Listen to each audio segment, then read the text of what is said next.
असतो। आज सुद्धा सुंदर अशी हरिप्रवचनाची सेवा आपल्याला ऐकायला मिळाली। महाराजांच्या कुटुंबियांच्या वतीने धन्यवाद। या कैलास रामनाथ नाना किसन शिंदे यांच्या दशक्रिया विधीच्या कार्यक्रमाला आपण उपस्थित आहोत।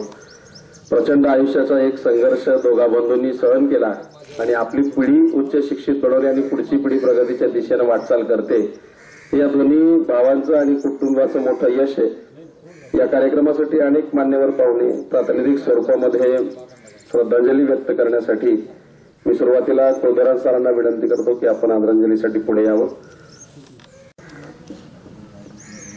कैलासवासी रामनाथ किसन शिंदे यांच्या दशक्रियेच्या विधीच्या निमित्ताने उपस्थित हरिभक्त आदरणीय गणेश महाराज शिंदे आणि उपस्थित बंधू आणि भगिनींनो,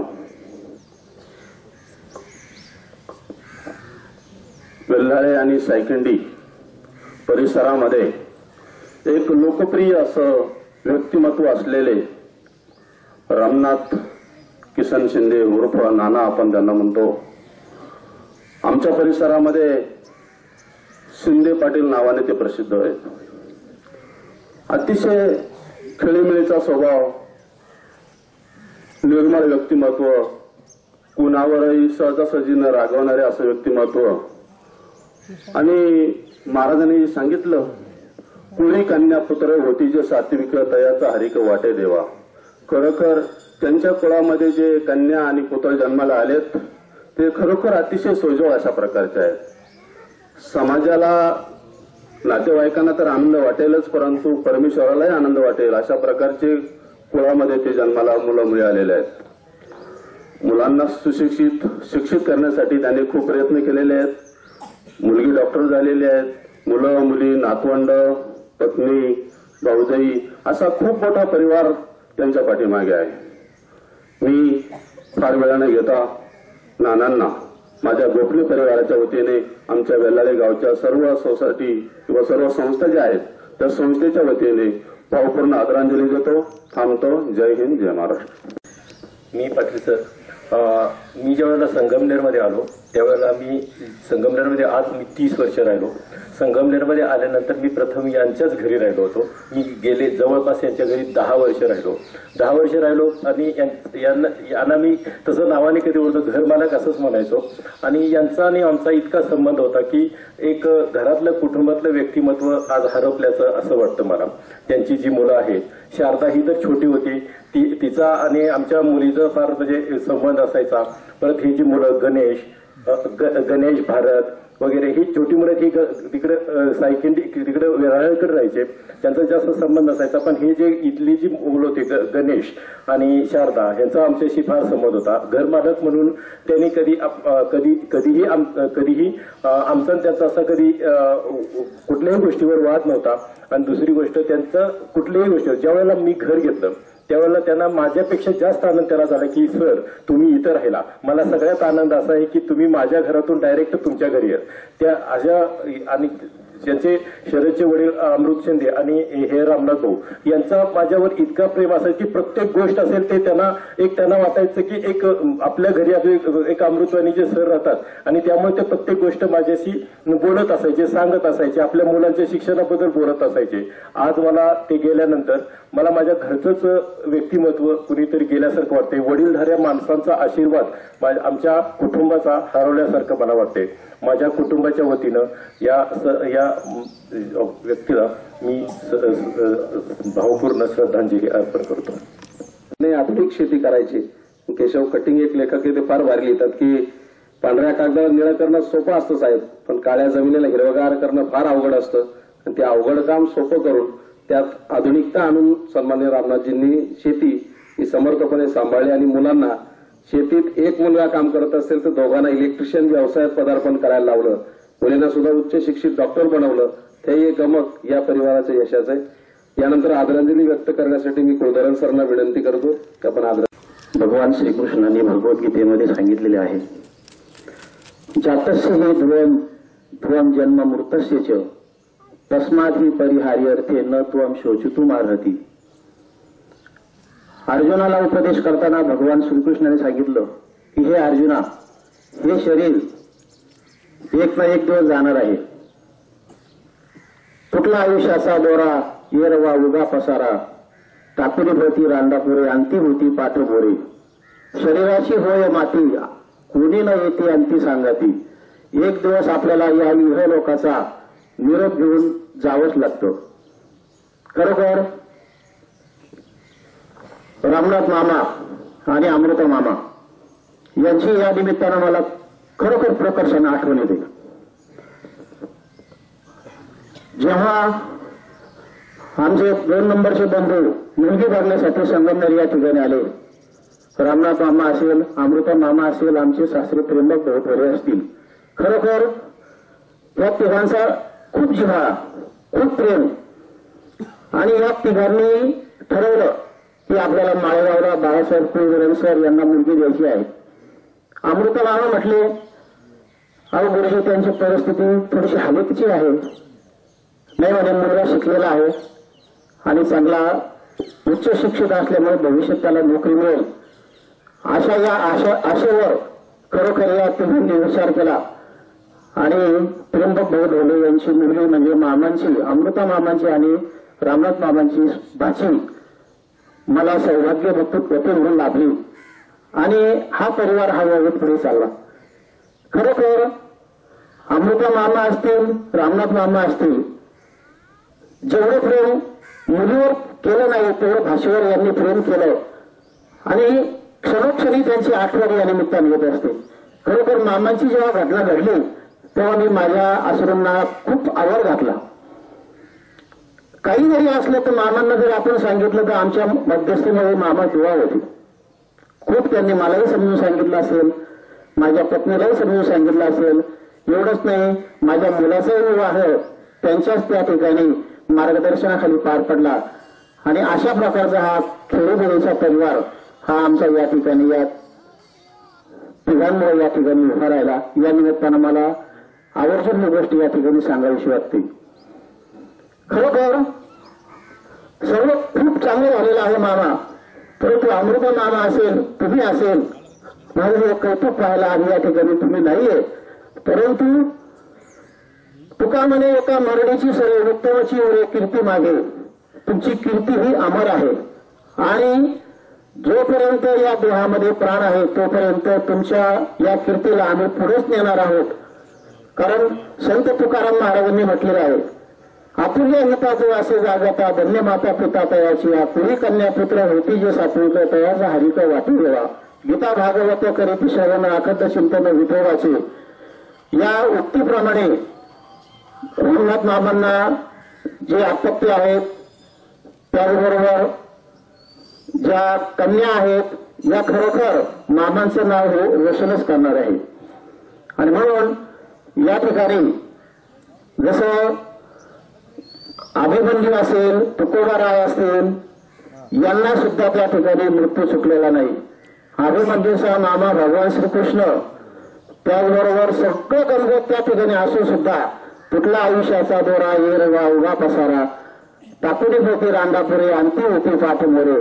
आणि म्हणून मी काही जास्त वेळ न घेता मी या ठिकाणी रामनाथ मामांना विश्व वारकरी संप्रदाय, कोपरगाव तालुका, सर्व शिक्षक, माळेगाव हवेली ग्रामस्थ आणि या सर्वांच्या वतीनं आणि आपणा सर्वांच्या वतीनं या ठिकाणी मी भावपूर्ण श्रद्धांजली अर्पण करतो.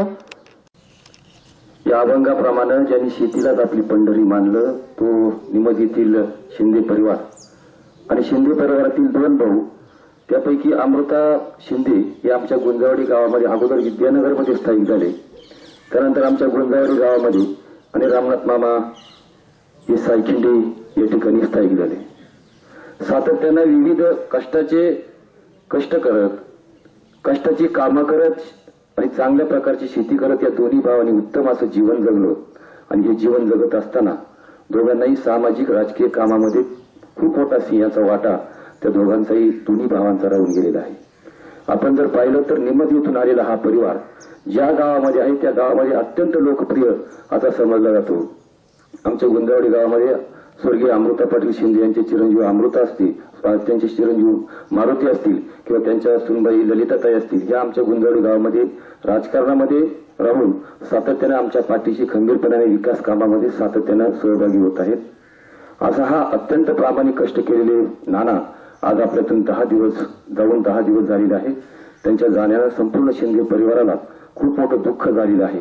या दुःखातून सावरण्याची शक्ती परमेश्वर या परिवाराला देऊ अशी परमेश्वरचरणी प्रार्थना करतो. आणि आदरणीय नाना आपणा सर्वांच्या वतीनं गुंजावाडी ग्रामस्थ, संगमनेर पंचायत समिती आणि महाराष्ट्राचे लोकप्रिय नेते नामदार बाळासाहेब थोरात यांच्या वतीनं भावपूर्ण श्रद्धांजली आदरांजली अर्पण करतो. त्यांच्या पवित्र आणि पावन स्मृतीला विनम्र अभिवादन करतो. तू आलायस? नाव का? गोपाळ हे नाव ऐकलं. पितामह भगवंताच्या हातातला कंदील घेतला, वर केला, जगाच्या बापाला पाहिलं. तेव्हा तुम्ही होय, पण ऐका, हे पाहत असताना पितामह भीष्मांच्या डोळ्यातल्या अश्रूंची वाट मोकळी झालेली आहे. कारण काय असेल दादांनो? जगाचा बाप माझ्या कक्षावर स्वतःहून येतोय, एक कारण. द्रौपदीला बरोबर घेऊन येतोय, दुसरं कारण. पण तिसरं कारण दादांनो अतिशय महत्वाचं आहे. ऐका, जेव्हा भगवंताचा चेहरा पितामह भीष्म पाहत होते ना, तेव्हा अजून एक गोष्ट पितामह भीष्मांना पाहायला मिळाली होती. काय होती ती? द्रौपदी जेव्हा पितामह भीष्मांच्या दर्शनासाठी आतमध्ये गेली ना, तेव्हा जगाच्या बापाने त्या द्रौपदीच्या पायाचे जोडे आपल्या हाताने उचलले होते, बगलेमध्ये लपवले होते. अरे द्रौपदी, तू आतमध्ये म्हटली होतीस ना, आजचा आशीर्वाद सौभाग्यवतीचा खरा ठरल का? कालची शपथ. द्रौपदीकडे पाहत, भगवंताकडे पाहत, डोळ्यातल्या अश्रूंची वाढ ज्यांची मुकळेल ते भीष्म म्हणतायत, द्रौपदी माझी कालची शपथ खोटी ठरल, आजचा आशीर्वाद खरा ठरल. अगं जो जगाचा बाप तुझ्या पायाच्या जोड्याचं रक्षण करतो, तो तुझ्या सौभाग्याचं रक्षण करणार नाही का? दादांनो, याला अट्टास म्हणावं, याला अट्टास. दुसऱ्या दिवशीचं युद्ध चालू झालं. त्या दिवशी पितामह भीष्मांची आक्रमकता एवढी भयंकर होती की कौरव कक्षामध्ये ऊर्जा निर्माण झाली होती. सगळेजण त्या पितामह भीष्मांच्या युद्ध नीतीकडे पाहत होते. त्यांच्या असलेल्या युद्धाच्या प्रत्येक गोष्टीकडे सगळ्यांचं लक्ष मोठमोठ्याने जे कार चालू होता. आणि ते पितामह भीष्म आपला रथ घेऊन अर्जुनाच्या दिशेने निघाले होते. भगवंताने दूरवरून पाहिल्यानंतर सांगितलं, अर्जुना सावधान, सावधान अर्जुना, सावधान. पितामह भीष्म तुझ्या दिशेने युद्ध करण्यासाठी येत आहे, सावधान. वेळ कमी झाला, पुढे आला रथ समोरासमोर. एवढं मोठं व्यक्तिमत्व पितामह भीष्मांचं. आपलं धनुष्य रथामध्ये ठेवलं, रथाच्या खाली उतरावा आणि त्या असलेल्या जगाच्या बापाला, योगेश्वर कृष्ण परमात्म्याला, द्वारकेच्या राजाला, तो अर्जुनाचं सारथ्य करतो त्या भगवंताला पितामह भीष्मांनी प्रणाम केला. भगवंताने त्याचा स्वीकार केला आणि युद्धाला प्रारंभ झाला. पुढे ऐका, पितामह भीष्मांनी पहिला बाण अर्जुनाच्या दिशेला मारला. अर्जुनाचा रथ थोडा मागे गेला, दुसरा मारला, पुन्हा थोडा, तिसरा मारला, पुन्हा थोडा. 3 वेळा रथ अर्जुनाचा मागे गेला आणि भगवंताच्या मुखातून शब्द बाहेर पडला, वा पितामह, वा पितामह, वा. राणे भाऊ, अर्जुन म्हणतोय, देवा अरे तू माझं सारथ्य करतोय. अरे विरोधक आहे पितामह भीष्म, शत्रू आहेत आणि त्यांच्या बाणाने माझा रथ पुन्हा पुन्हा मागे जातोय आणि तू त्यांची स्तुती करतो, वा पितामह वा. ऐका, इथं शिकण्यासारखं. भगवान कृष्ण परमात्मा सांगतायत, अरे अर्जुना, एवढ्या दिवसाच्या युद्धामध्ये आजपर्यंत हा रथ हलवण्याची ताकद कोणाकडे नव्हती ना, तो रथ ज्यांनी हलवला ते व्यक्तिमत्व म्हणजे जर कोण असेल तर पितामह भीष्म आहे. विरोधक असू द्या ना, शिकण्यासारखे भाऊ, विरोधक असू द्या, काम चांगलं असलं त्याची स्तुती करायला शिकलं पाहिजे, हे महाभारत शिकवत आहे. भगवंत म्हणता राहिला आजपर्यंत हलवू शकत नव्हतं, हलवायची हिंमत नव्हती, कुणी हलवलंय नाही. ज्यांनी हलवलंय ते किती मोठे आहेत. आपला दृष्टांतच आज असा आहे, मोठी माणसं मोठीच असतात, ते आपलं मोठेपण सांगत नसतात. अर्जुनाचं लक्ष विचलित झालं. चौथा बाण भीष्माने मारला, अर्जुनाच्या धनुष्याला लागला, धनुष्य तुटलं. ऐका दादांनो, आणि आता भगवंताच्या लक्षात आलं अर्जुन जगू शकत नाही. नंतरचा बाण अर्जुनाचा शिरच्छेद करू शकतो, प्राण घेऊ शकतो. आणि म्हणून त्यावेळेला भगवंताने घोड्याचा लगाम सोडला. लगाम सोडल्यानंतर रथातून खाली उडी मारावा, रथाचं चाक काढलं. ऐकलंय तुम्ही, पण त्यातला अर्थ किती मोठा आहे पहा. काढलं चाक आणि ते असलेले भगवान परमात्मा त्या अर्जुनाच्या असलेल्या शत्रूच्या म्हणजेच पितामह भीष्मांच्या दिशेने ते चाक घेऊन धावतायत. हे चाक घेऊन भगवंत धावतोय हे भीष्मांच्या लक्षात येतंय. धनुष्य खाली ठेवताय आणि रथातून प्रणाम करतायत. डोळ्यातल्या अश्रूंची वाट मोकळी होती. कारण काय पहा जरा. जगाचा बापे, धर्माची तो मूर्ती, पाप पुण्य तुझ्या हाती, असा ज्याचा अधिकारी तो कृष्ण परमात्मा, ज्यांच्या शक्तीमुळं युद्धात शस्त्र घेणार नाही असा म्हटला होता, पण ज्यांच्या शक्तीमुळं शस्त्र घ्यायला लागलं ते व्यक्तिमत्व दादांनो किती मोठा असेल. जगाच्या बापाला देखील युद्ध नीतीच्या नियमाच्या बाहेर वागावा लागावा एवढा मोठा अधिकार ज्यांचा आहे ते व्यक्तिमत्व पितामह भीष्म दादांनो, याला अट्टास म्हणावा. सर त्या दिशेने जावा. दरवाजा लोटला, महालाचा दरवाजा उघडा होता. भगवंत रडत होते. धर्मराजाला मनात असं वाटलं आमच्यापासून भगवंत द्वारकेला जाणार, आमच्या प्रेमापासून दूर जाणार म्हणून रडतोय. आणि म्हणून धर्मराजाने युधिष्ठिराने देवाला विचारलं रडण्याचं कारण, आमच्यापासून दूर चाललाय म्हणून ना. मान हलवली नाही, स्मित हास्य केलं. मी तुमच्यासाठी नाही रडत, मग कोणासाठी रडताय. बेटी लागी जीवा लागली सियास, पाहि रात्रंदिवस वाट तुझी, वाट तुझी.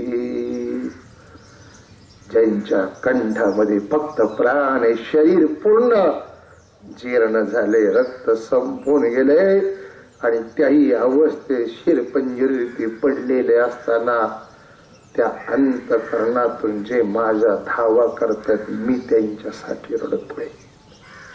कोण आहे असं? कोण आहे? धर्मराजा म्हणतात कोण आहे? भगवंताने आपल्या डोळ्यातल्या अश्रू पुसाने सांगावा ते व्यक्तिमत्व दुसरं तिसरं कोण नाही. कुरुक्षेत्राच्या रणांगणामध्ये व्याधीने ग्रासलेले, कंठामध्ये ज्यांचा प्राण आला ते पितामह भीष्म, मी त्यांच्यासाठी रडतोय. ऐका दादांनो, जगाचा बाप दादांनो ज्याच्यासाठी रडतोय ते व्यक्तिमत्व किती मोठं असेल पहा. दुसऱ्या दिवशी भगवान कृष्ण परमात्म्याने कुरुक्षेत्रावरती पितामह भीष्मांच्या भेटीचं आयोजन केलं. वाऱ्यासारखी बातमी पसरली. हजारो साधू संत ऋषीमुनी त्या भूमीकडे येऊ लागले. कुंती माते सहित, पांडवांसहित, द्रौपदी, उत्तरेसहित, सुभद्रेसहित सर्वजण त्या ठिकाणी गेले. भगवंताने आपला रथ दूरवर थांबवावा आणि माझ्या जगाच्या बापाने आणवाने पायाने माझ्या पितामह भीष्मांच्या भेटीसाठी यावा. शीर पंजोरती पडलेल्या असलेल्या पितामह भीष्मांक भगवान कृष्ण परमात्म्याने एकदा कटाक्ष नजरेने पाहिलं. मस्तकापासून तर चरणापर्यंत, चरणापासून तर मस्तकापर्यंत एकदा चेहरा निहाळला आणि माझा जगाचा बाप सच्चिदानंद रूपाय विश्वत्पत्त्याधीतवे त्रापत्रे विनाशाय श्रीकृष्णाय वयं नमाय असा ज्याचा अधिकारी तो माझा जगाचा बाप पितामह भीष्मांच्या चरणाला वंदन करू लागला. नुसतं वंदन नाही केलं माझ्या द्वारकाधीशाच्या डोळ्यातला अश्रूंची वाहट मोकळी झाली, चरणाला अभिषेक घातला, भीष्मांना जाणीव झाली, मुखातून शब्द बाहेर पडला, देवा काय करताय? माझे नामदेव महाराज म्हणतात, ब्रह्मादिक त्यांची वंदिती पायवणी, जगाचा बाप ज्यांच्या चरणाला वंदन करतो दादांनो, ते व्यक्तिमत्व किती मोठं असेल. मोठी माणसं मोठीच असतात. चला पवित्र प्रवणीला, प्रतिपदेच्या तिथीला, शुभ तिथीला त्यांचा असलेला देह भगवंताच्या चरणामध्ये विलीन व्हावा. दादाने याला 8 तास म्हणावा. अशा एका आदर्श व्यक्तिमत्वाच्या या दशक्रिया विधीच्या निमित्ताने असलेली प्रवचनाची सेवा माझ्या तमाम वारकरी बांधवांच्या वतीने, माझ्या राधेश्याम मित्र परिवाराच्या वतीने, या परिसरामध्ये आमची जुन्नर तालुका असेल, घारगाव परिसर असेल, या परिसरातून भरपूर काही मंडळी आलेली आहेत. ज्यांना श्रद्धांजली वाहता येणार नाही त्या सर्वांच्याच वतीने या जीवात्म्याला भावपूर्ण श्रद्धांजली समर्पित करतो. यांच्या आत्म्याला भगवान परमात्म्याने आपल्या चरणामध्ये विलीन करून त्यांना चांगल्या योनीमध्ये प्रवेश प्राप्त होऊन त्यांचा आशीर्वाद अखंडपणे या कुटुंबियाच्या पाठीमागे राहावा अशी अपेक्षा करतो. तुका म्हणे पितृ आशीर्वाद देती, तो आशीर्वाद अखंडपणे बाबांचा या कुटुंबाच्या पाठीमागे राहावा. हे कुटुंब उत्तरोत्तर उंच यशाच्या शिखराकडे जावा अशी अपेक्षा करतो. माझ्या वाणीला विराम देत असताना या ठिकाणी या कुटुंबियाच्या माध्यमातून येण्याचा योग जरी आला असला तरी घारगाव मध्ये ज्यांचा आणि माझा पहिला परिचय झाला ते वैकुंठवासी दगडूशेठ गाडेकर, त्यांचा आणि दादांचा असलेले नातेसंबंध, दादांचे चिरंजीव असेल, पुन्हा आमचे इकडले सुनील भाऊ जंबूकर असेल, ही सगळी प्रेमाची मंडळी आणि त्यांच्या माध्यमातून या ठिकाणी येण्याचा योग तुम्हा सर्व संत महात्म्यांच्या दर्शनाला. दादांचं सामाजिक कार्य, मुलांचं सामाजिक कार्य म्हणून राजकीय क्षेत्रातली, आध्यात्मिक क्षेत्रातली ही सर्व मंडळी या ठिकाणी कार्यक्रमाच्या निमित्ताने उपस्थित आहेत. माझ्या माता भगिनी आहे. आजच्या प्रवचनात आपण चांगलं वागा. मोठी माणसं मोठीच असतात, पडद्याच्या पाठीमागे राहतात, दुःख यातना सहन करतात, येईल त्या प्रसंगाला सामोरं जातात, पण दुसऱ्याला उंच यशाच्या शिखराकडे पोहोचवतात.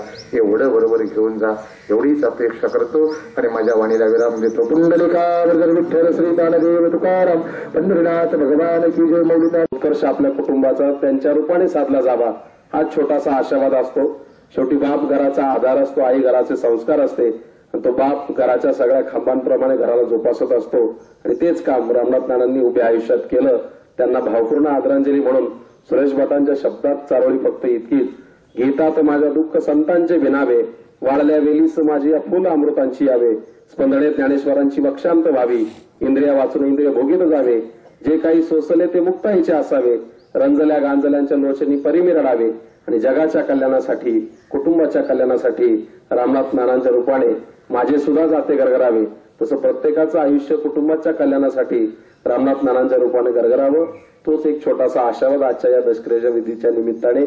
यानंतर पसायदान होईल. पसायदानानंतर येळे वाद्य दोषावे दोषोनी मज द्यावे पसायदान हे, जे कळांची व्यंकटी सांडो तया सत्कर्मी रती वाढो, भूता परस्परे पडो मैत्री जीवांचे, दुरितांचे तिमिर जावो, विश्व स्वधर्मे सूर्य पाहो, जो जे वांछिल तो ते लावो प्राणी जात, वर्षत सकळ मंगळी ईश्वर निष्ठांची मांदियाळी, अनवरत भूमंडळी भेटून तया भूता, चला कल्पतरूंचे आरव, चेतना चिंता मणीचे गाव, बोलते जे अर्णव दिरुषांजे, चंद्रमेजे अलांछन, मार्कंडजे तापहीन, ते सर्वाई सदा सज्जन सोयरे होतू, किंबहुना सर्व सुखी पूर्ण होती तिन्ही लोकी, भजितवादी पुरुषी अखंडित आणि ग्रंथोपजीवे विशेषी लोकी, दृष्ट विजय व्हावेजी, एक म्हणे श्री विश्वेश्वरावो, हा होईल दान पसावो, येणे वरे ज्ञान देवो सुखिया झाला, येणे वरे ज्ञान देवो सुखिया